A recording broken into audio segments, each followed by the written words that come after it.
nzikiriza olwaleero newankubadde byonna nga biri mu bulamu bwange newankubadde byonna nga binneetoolodde naye ekisa kyo olwaleero kirabika eri obulamu bwange.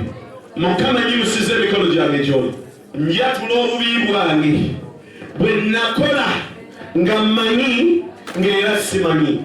Ntukuza n'omusaayi ogw'omwana wa Yesu Kristo. Ayi Katonda ow'ekisa, ayi Katonda ow'obuyinza, obulokozi bwo leka bubeere bulamu bwange. Yaniiza ekisa kya Katonda ekirokola obulamu bwaffe eddakiika zino. Yimusa eddoboozi lyo waggulu. Yaniiza ekisa kya Katonda ekirokola. Kubanga Bayibuli egambye nti ekibi kyaffe tekikyavaawo mu nkola eri, naye ku lw'omusaayi gwa Yesu kaakano mu mirembe gino emirala tunaatukuzibwanga n'omusaayi gw'okwera omuntu omulala. Kuba engalo ezongo yaniriza ekitiibwa kya Katonda mugete Mukama nsaasira mu kwonoona kwange, nsaasira mu bigambo byange, nsaasira mu nfumiitiriza zange, nsaasira mu ntambula yange, nsaasira mu nsalawo yange. Eddakiika ezo kikole yogera. Baligamba nti Mukama alitusaasira, alitutukuza n'atuzza bujja. Mugambe nti Mukama nsonyiye bonna abankola obubi, leka nsonyiyibwe olwaleero mu maaso go. Ayi Katonda wange omulungi, ndi wano nga nzikiriza erinnya lyo, kubanga oli mutuukirivu w'abatuukirivu. Nsonyiye bonna b'empalana Mukama, nange mpa ekisa ky'okwagalwa mu nsi eno, mpa omukisa mu nsi eno Mukama. Neenenya obusazi n'obusamize bonna Mukama. Leka ndabe omukisa nga bwensaba mu maaso g'owulira, nga bwensaba mu maaso g'ondaba okubirako, bwensaba mu maaso g'ondaba ekitiibwa kyo. Yogera ebigambo ebyo mu linnya erya Yesu. Waliwo abantu abali wano nga ne bw'osaba eggulu teriwulira, kubanga likutunulira. Olina ky'osaba ekirala, olina ky'okkiriza ekirala, olina ky'otunuulidde ekirala. Baligamba nti emigugu gyaffe tugireeta eri Yesu. Okyalina b'ositudde mu mutima gwo, okyalina b'owalana, okyalina bewakyawa, okyalina bewateeka. Ne Bayibuli ogisoma buli lunaku, kati tesobola kukola makulu mulago. Yogera ebigambo mu kamwa ko, mugambe nti ayi Yesu, nze Eriiki Musindi wano maaso go, neeyanjula ky'oli ayi Mukama. Ndabe ekisa okuva mu bwakabaka bwo, nkookola ku wakaziza obwakabaka bwo, nze okulaba obutuukirivu Mukama. Neenenya akamwa kange Mukama, omuli okwogwayiriza, omuli okulimba Mukama, omuli Mukama obwenzi, omuli obutayagaliza Mukama. Neenenya emikono gyange Kitange, omusaayi gwe nayiwa, embuto ze naggyamu, be nawerekera Mukama ne bakola ekibi ekyo.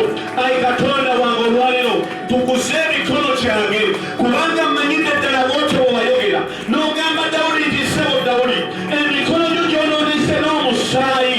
Nange olunaku lwaleero Mukama neenenya ku lw'emikono gyange, oluusi bwe nzize nkola, ntukuze ndabe omukisa okuva mu maaso go, tukuze ndabe ekisa okuva gy'oli. Mugambe nti Mukama olwaleero neenenya olw'omutima gwange, omuli okukyawa, omuli obutayagaliza, kubanga ebyawandiikibwa byogera ni bwe nalokoka nafuulibwa ekitonde ekijja. Bayibuli egamba nti tusonyiwe abalabe baffe bonna. Bayibuli bwetyo bweyogera nga Yesu ayogera, n'egamba nti ffe tuli misabbiibu era ali mu Yesu alibala ebibala ebya Yesu. Mugambe nti leero neenenya olunaku lwaliro, neenenya obukyayi Mukama.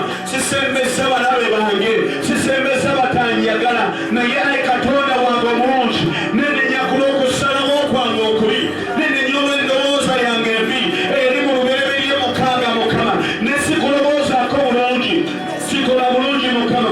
Leka ekitiibwa kyo ssebo, leka obuyinza bwo Mukama, leka okwagala kwo Mukama, leka bingweko olwaleero. Muweereza mu mwenenye endowooza ey'obukye, endowooza ey'amalala, endowooza ey'okufumiitiriza obubi, endowooza ey'okusalawo obubi. Obulokozi bwo Mukama ne butayinza kubaako kye bugasa gyendi. Mukama olunaku lwaleero neenenya obugyemu mu maaso go, kubanga ensi enjeemedde, n'abaana bange banjeemedde, emirimu ginjeemedde Mukama, ebyefuna binjeemedde Mukama. Bwe namala okujeema mu maaso go, buli kimu kyanziruka. Ne bwe nadduka mu maaso go, na buli kimu kyanziruka. Naye enkomyewo Kitange gy'oli, leka ndabe obutuukirivu bwo. Enkomyewo gy'oli Mukama, leka ndabe ekisa, kubanga oyogera mu kigambo kyo ti omwana oli bwe yakomawo eri kitaawe yamusonyiwa n'amuwa obusika obulala. Mukama obusika bwange mbadde nabulya Mukama bwe wampa ekisa ky'okwagala nakirya n'ekimalawo ne mbala ekibala ky'obukyali ne mbala ekibala ky'entondo ne mbala ekibala ky'empalana. Ayi Katonda wange sikyalina kusonyiwa naye olunaku lwaleero leka omwoyo wangweko omwoyo w'okusonyiwa omwoyo w'okusaasira. Mukama ensi eno tekyansaasira kubanga mu mutima gwange najjula obusungu najjula obukyayi Mukama obw'obutasonyiwa obw'obutasaasira. Nange olunaku lwaleero Mukama mbyena nyo okuyita mu musaayi gwa Yesu. Leka nziremu njagalwe leka nziremu nsonyibwe leka nziremu nsembezebwe. Wayogera mu kigambo ky'onogamba tusonyiwe abalabe baffe tubasembeze tulyenga nabyo ku mmeeza. Wansonyiwa ekibi kyange Mukama n'onsembeza mu maaso go n'ofuula omwana wo Mukama. Naye nze abalabe bange mbasabira kufa mbasabira kuggwawo naye olunaku lwaleero Mukama kyusiza akamwa kange kyusiza endowooza yange kyusiza omutima gwange ekomyewo kitange mu maaso go. Leka ndabondaba omukisa Mukama nsonyiye bonna abankola obubi nkaziremu nsembeze Mukama n'abo abatankoze bulungi. Ekisa kyo Mukama kinviireyo ensi eno ebadde yansindiikiriza omukisa gwanneegaana ekisa kyanneegaana naye olunaku lwaleero ssebo yimusa ebigambo ebyakulu ebyemenya yatula. Waliwo abantu abali wano ng'okusonyiwa kikaluubiriza naye Mukama akuwa ekisa olunaku lwaleero kubanga waliwo ebintu bingi ebiri mu kkubo lyo nga nawe biganye okutebenkera kubanga olina ekibala kiri. Waliwo ekibala eky'obukyayi waliwo ekibala eky'obutayagala ekiri mu mutima gwo.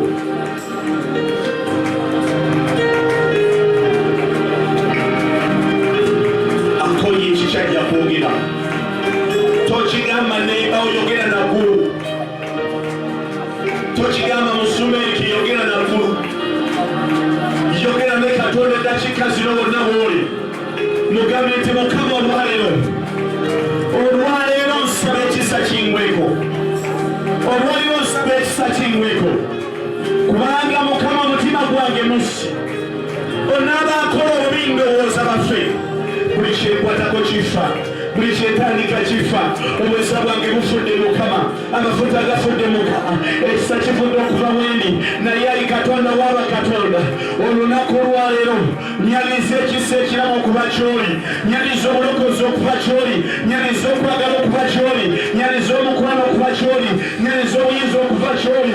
Katonda w'aba Katonda ssebo nsaasira endowoozo yange saasira entumitiriza yange leka nzire munda bw'omukisa okuva eri ggwe ssebo.